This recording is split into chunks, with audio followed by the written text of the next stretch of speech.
Assalamualaikum warahmatullahi wabarakatuh. Bismillah, alhamdulillah, wa syukuri nikmatillah, la haula wa la quwata illa billahil aliyul adim. Islam telah kiamat dari umat manusia. Yang demikian bisa sebaliknya, Islam tidak pernah kiamat dalam dunia asal ada yang masih menyebut Tuhannya. Kalau di kita atau umatnya Nabi Muhammad Sallallahu Alaihi Wasallam menyebut Allah, Allah. Apakah hanya lafal Allah, Allah yang demikian? Burung beo juga dapat melakukannya.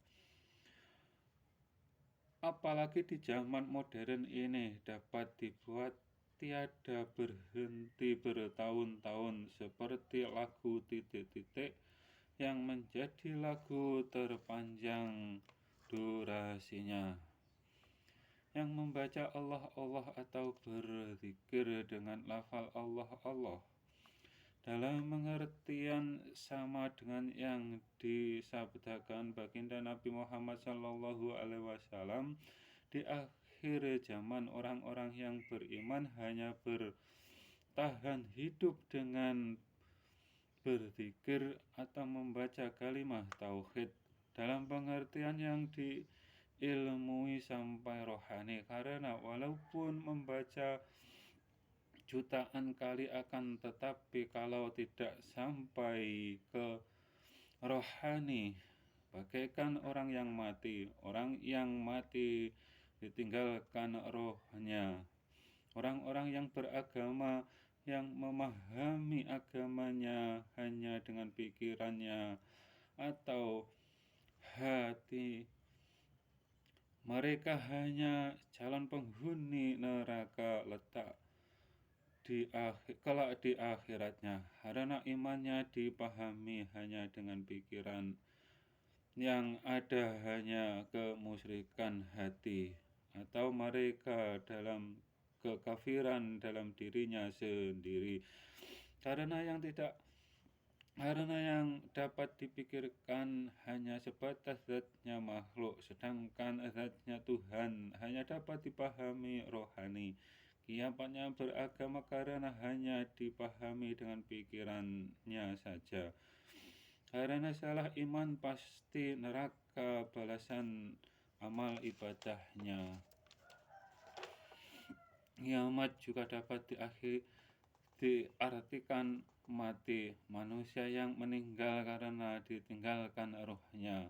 Beragama bagaikan orang mati karena tidak sampai ke rohani dalam menjalani agamanya, atau imannya ditaruh di pikiran atau hati. Jasad, pikiran, dan hati disebut jasmani. Sifatnya dapat dinyatakan dengan panca indera. Tuhan Maha Gaib juga Maha Nyata, bukan berarti zatnya Tuhan ada dua sisi seperti manusia yang mempunyai jasmani dan rohani. Zatnya Tuhan Maha Satu atau satu hakiki, bukan satu seperti bilangan yang dapat dibagi ditambah dijumlah menjadi satu. Biasanya orang yang konslet pemahamannya beranggapan dirinya sendiri dianggap sama dengan Tuhan lahir batin, dan itu sudah menjamur di umat Nabi Muhammad Sallallahu Alaihi Wasallam, dan ada buktinya di YouTube. Apabila sholat berjamaah, hanya imam yang dibolehkan membaca Sami Allahu liman hamidah. Kata Sami dipahami dengan bahasa Jawa. Kalau di bahasa Indonesia kan menjadi sama atau sama dengan Allah.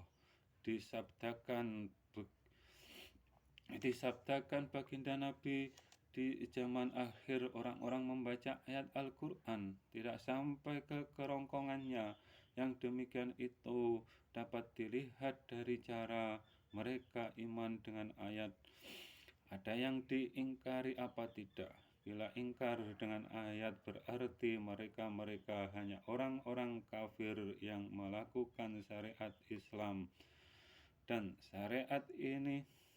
saat ini selain umatnya baginda Nabi Muhammad SAW banyak yang melakukan sholat seperti syariat Islam. Orang yang baca Al-Quran tidak sampai ke kerongkongannya. Mereka yang hanya iman satu sisi ayat yang menunjukkan keberadaan Tuhan di atas saja, atau juga yang iman sisi ayat yang menunjukkan Tuhan dekat saja, dan sisi lainnya salah satunya mereka ingkari. Yang demikian disebut bertauhid bermata sebelah, atau yang disebutkan baginda Nabi di zaman akhir akan ada Dajjal yang akan membelah Imam Al-Mahdi, sedangkan Imam Al-Mahdi mengimani dua sisi ayat atau semua ayat yang ada pada Al-Quran. Dan dua sisi ayat itu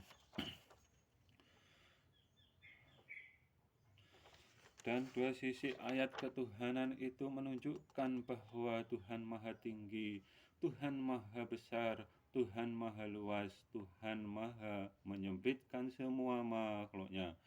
Dan orang-orang yang ingkar sisi ayat ketuhanan menyekutukan zatnya Tuhan dengan zatnya makhluknya, beranggapan zatnya Tuhan mempunyai anggota badan dan membutuhkan tempat atau makhluknya.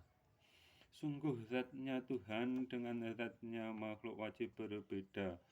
Ini dalam pengertian seruan ayat ketuhanan. Jangan samakan, jangan sekutukan Tuhan dengan makhluknya. Orang yang disempitkan pemahamannya, mereka malah bangga dan beranggapan yang beriman secara keseluruhan mereka teryakin kafir dan kafir. Semua nabi dari Nabi Adam sampai baginda Nabi Muhammad SAW beragama Islam. Yang menyatakan demikian ayat di Al-Quran atau di lain kitab. Tidak ada yang menyebutkan agama lain atau nama agama selain Islam, karena memang semua manusia yang dilahirkan dalam keadaan hidup dibekali agama Islam, atau di awal kehidupannya ada janji setelah roh tertiupkan. Hidup ini hanya untuk melaksanakan janji saat persaksian dalam kandungan ibu. Memang jasad kita dari atau melalui proses dari bapak ibu, bukan berarti ruh mereka atau bapak ibu sama dengan Tuhan. Manusia hidup dengan adanya ruh, bukan berarti ruh sama dengan Tuhan. Kalau ada yang menyamakan ruh dengan Tuhan, berarti konslet pemahamannya. Semua nabi beragama Islam dan berbeda syariatnya, karena hukum fikih atau syariat dapat berubah dalam situasi dan kondisi yang memang memungkinkan untuk dirubah, bahkan wajib dirubah. Bukan berarti yang dulu salah. Contohnya pernikahan anaknya Nabi Adam. Kalau di umat Islam, setelah baginda Nabi Muhammad SAW wafat, para sahabat mengumpulkan ayat-ayat dijadikan Al-Quran, dan itu jadi bid'ah wajib. Di masa itu jadi pro dan kontra, yang menghukumi semua bid'ah sesat dilakukan. Jangan ikut baca kitab Al-Quran begitu saja kok repot. Imam iman dalil, juga iman zatnya Allah Subhanahu wa ta'ala. Keduanya hanya dapat selamat apabila dapat menghindar dari kafirnya diri sendiri. Atau jangan pernah menyangka zatnya Allah Subhanahu wa ta'ala seperti apapun. Yang demikian bila terjadi disebut musyrik hati atau yang disebut kafirnya diri sendiri. Ini pengertian dari yang dimaksud dalam syairan beliau Gus Dur. Islam memang akan tegak tidak lama lagi dengan bersimbol 3 warna, merah, putih, dan hijau. Merah dalam pengertian Islam yang dilaksanakan jasad, pikiran, dan hati. Putih dalam pengertian keimanan itu wajib ditempatkan atau wilayahnya rohani. Hijau dalam pengertian setiap manusia dibekali agama Islam atau ruhnya ada perjanjian di awal kehidupan. Nabi Isa dianggap Tuhan oleh umatnya dan politik dunia saat ini dan sudah lama memakai politik seperti tauhidnya umat Nabi Isa yang telah rusak itu. Dan elit politik menerapkannya, atau kelompok mereka ingin menguasai semua manusia di dunia ini dengan harta dan kecerdasannya mereka dengan cara apapun dilakukan, dan dunia ini tidak mungkin akan dapat damai. Kalaupun dapat damai semua manusia agar tunduk dalam kendalinya. Kedamaian umat manusia ada 2 cara. 1. Semua umat manusia tunduk kepada mereka. Kedua, semua manusia kembali kepada Islamnya masing-masing, atau Islam yang menjadi bekal dilahirkan ke muka bumi ini, dan agar tidak membuat kekacauan atau kerusakan atau rakus. Islam sejati tumbuh dari dalam sanubari atau dari agama Budi menjadi agama rahmatan lil alamin.